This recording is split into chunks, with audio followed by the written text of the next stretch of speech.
እግዚአብሔር ሰማይና ምድርን ፈጠረ። ምድርም ባዶ ነበረች፣ አንዳችም አልነበረባትም። ጨለማም በጥልቁ ላይ ነበረ፣ የእግዚአብሔርም መንፈስ በውኃ ላይ ሰፎ ነበር። እግዚአብሔርም ብርሃን ይሁን አለ፣ ብርሃንም ሆነ። እግዚአብሔርም ብርሃኑ መልካም እንደሆነ አየ።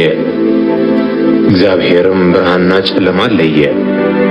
እግዚአብሔርም ብርሃኑን ቀን ብሎ ጠራው፣ ጨለማውንም ሌሊት አለው። ማታም ሆነ ጠዋትም ሆነ አንድ ቀን። እግዚአብሔርም በውኆች መካከል ጠፈር ይሁን፣ በውኃና በውኃ መካከልም ይክፈል አለ። እግዚአብሔርም ጠፈርን አደረገ፣ ከጠፈር በታችና ከጠፈር በላይ ያሉትንም ውኆች ለየ። እንዲሁም ሆነ። እግዚአብሔር ጠፈርን ሰማይ ብሎ ጠራው። ማታም ሆነ ጠዋትም ሆነ ሁለተኛ ቀን። እግዚአብሔርም ከሰማይ በታች ያለውን ውኃ በአንድ ስፍራ ይሰብሰብ፣ የብሱም ይገለጥ አለ። እንዲሁም ሆነ። እግዚአብሔርም የብሱን ምድር ብሎ ጠራው፣ የውኃ መከማቻውንም ባህር አለው። እግዚአብሔርም ያ መልካም እንደሆነ አየ። እግዚአብሔርም ምድር ዘርን የሚሰጥ ሣርና ቡቃያን በምድርም ላይ እንደወገኑ ዘሩ ያለበትን ፍሬ የሚያፈራ ዛፍን ታብቅል አለ። እንዲሁም ሆነ። ምድርም ዘርን የሚሰጥ ሣርና ቡቃያን እንደወገኑ ዘሩም ያለበትን ፍሬ የሚያፈራ ዛፍን እንደወገኑ አበቀለች። እግዚአብሔርም ያ መልካም እንደሆነ አየ። ማታም ሆነ ጠዋትም ሆነ ሦስተኛ ቀን።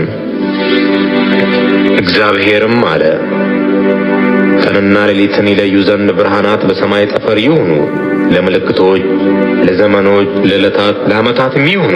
በምድር ላይ ያበሩ ዘንድ በሰማይ ጠፈር ብርሃናት ይሁኑ። እንዲሁም ሆነ። እግዚአብሔርም ሁለት ታላላቆች ብርሃናትን አደረገ፣ ትልቁም ብርሃን በቀን እንዲሰለጥን፣ ትንሹም ብርሃን በሌሊት እንዲሰለጥን፣ ከዋክብትንም ደግሞ አደረገ። እግዚአብሔርም በምድር ላይ ያበሩ ዘንድ በሰማይ ጠፈር አኖራቸው፣ በቀንም በሌሊትም እንዲሰለጥኑ፣ ብርሃንና ጨለማንም እንዲለዩ። እግዚአብሔርም ያ መልካም እንደሆነ አየ። ማታም ሆነ ጠዋትም ሆነ አራተኛ ቀን። እግዚአብሔርም አለ፣ ውኃ ሕያው ነፍስ ያላቸውን ተንቀሳቃሾች ታስገኝ፣ ወፎችም ከምድር በላይ ከሰማይ ጠፈር በታች ይብረሩ። እግዚአብሔርም ታላላቆች አንበሬዎችን ውኃይቱ እንደወገኑ ያስገኘቻቸውንም ተንቀሳቃሾቹን ሕያዋን ፍጥረታት ሁሉ እንደወገኑ የሚበሩትን ወፎች ሁሉ ፈጠረ። እግዚአብሔርም ያ መልካም እንደሆነ አየ። እግዚአብሔርም እንዲህ ብሎ ባረካቸው፣ ብዙ ተባዙም፣ የባህርንም ውኃ ሙሏት፣ ወፎችም በምድር ላይ ይብዙ። ማታም ሆነ ጠዋትም ሆነ አምስተኛ ቀን። እግዚአብሔርም አለ፣ ምድር ሕያዋን ፍጥረታትን እንደወገኑ እንስሳትንና ተንቀሳቃሾችን የምድር አራዊትንም እንደወገኑ ታውጣ። እንዲሁም ሆነ። እግዚአብሔርም የምድር አራዊትን እንደወገኑ አደረገ፣ እንስሳውንም እንደወገኑ፣ የመሬት ተንቀሳቃሾችንም እንደወገኑ አደረገ። እግዚአብሔርም ያ መልካም እንደሆነ አየ። እግዚአብሔርም አለ፣ ሰውን በመልካችን እንደ ምሳሌያችን እንፍጠር፣ የባሕር ዓሦችንና የሰማይ ወፎችን፣ እንስሳትንና ምድርን ሁሉ፣ በምድር ላይ የሚንቀሳቀሱትንም ሁሉ ይግዙ። እግዚአብሔርም ሰውን በመልኩ ፈጠረ፣ በእግዚአብሔር መልክ ፈጠረው፣ ወንድና ሴት አድርጎ ፈጠራቸው። እግዚአብሔርም ባረካቸው፣ እንዲህም አላቸው፣ ግዙ፣ ተባዙ፣ ምድርንም ሙሏት፣ ግዙአትም። የባሕርን ዓሦችና የሰማይን ወፎች በምድር ላይ የሚንቀሳቀሱትንም ሁሉ ግዙአቸው። እግዚአብሔርም አለ፣ እነሆ መብል ይሆናችሁ ዘንድ በምድር ፊት ሁሉ ላይ ዘሩ በእርሱ ያለውን ሐመልማል ሁሉ የዛፉንም ፍሬ የሚያፈራውንና ዘር ያለውንም ዛፍ ሁሉ ሰጠኋችሁ።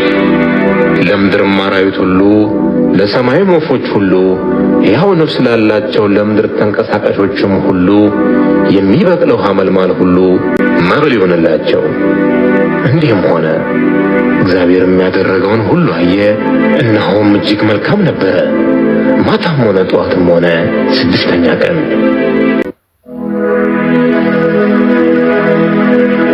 ሰማይና ምድር ሰራዊታቸውም ሁሉ ተፈጸሙ።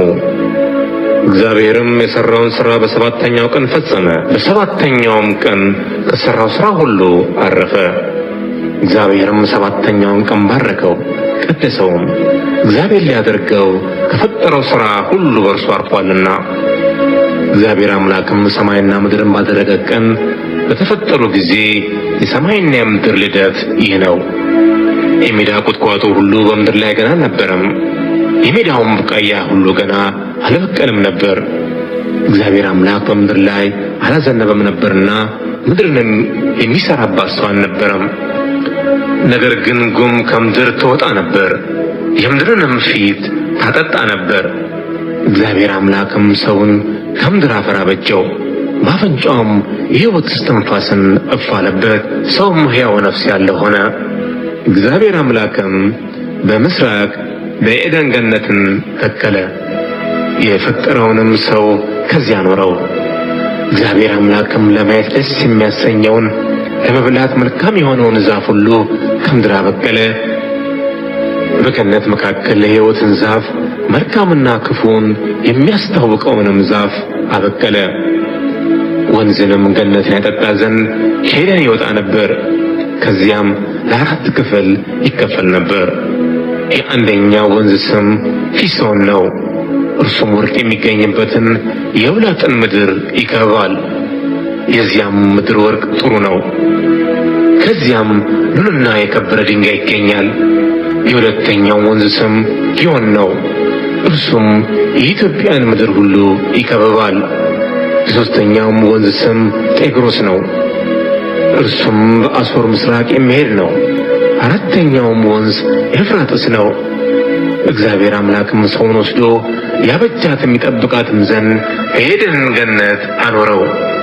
እግዚአብሔር አምላክም ሰውን እንዲህ ብሎ አዘዘው፣ ከገነት ዛፍ ሁሉ ትበላለህ፣ ነገር ግን መልካምንና ክፉን ከሚያስታውቀው ዛፍ አትብላ፣ ከእርሱ በበላህ ቀን ሞትን ትሞታለህና። እግዚአብሔር አምላክም አለ፣ ሰው ብቻውን ይሆን ዘንድ መልካም አይደለም፣ የሚመቸውን ረዳት እንፍጠርለት። እግዚአብሔር አምላክም የምድር አራዊትንና የሰማይ ወፎችን ሁሉ ከመሬት አደረገ፣ በምን ስም እንደሚጠራቸውም ያይ ዘንድ ወደ አዳም አመጣቸው። አዳምም ሕያው ነፍስ ላለው ሁሉ በስሙ እንደጠራው ስሙ ያው ሆነ። አዳምም ለእንስሳት ሁሉ፣ ለሰማይ ወፎችም ሁሉ፣ ለምድር አራዊትም ሁሉ ስም አወጣላቸው። ነገር ግን ለአዳም እንደርሱ ያለ ረዳት አልተገኘለትም ነበር። እግዚአብሔር አምላክም በአዳም ከባድ እንቅልፍን ጣለበት፣ አንቀላፋም። ከጎኑም አንዲት አጥንትን ወስዶ ስፍራውን በሥጋ ዘጋው። እግዚአብሔር አምላክም ከአዳም የወሰዳትን አጥንት ሴት አድርጎ ሠራት፣ ወደ አዳምም አመጣት። አዳምም አለ፣ ይህች አጥንት ከአጥንቴ ናት፣ ሥጋም ከሥጋዬ ናት። እርሷ ከወንድ ተገኝታለችና ሴት ትባል። ስለዚህ ሰው አባትና እናቱን ይተዋል፣ በሚስቱም ይጣበቃል፣ ሁለቱም አንድ ሥጋ ይሆናሉ። አዳምና ሚስቱ ሁለቱም ራቁታቸውን ነበሩ፣ አይተፋፈሩም ነበር።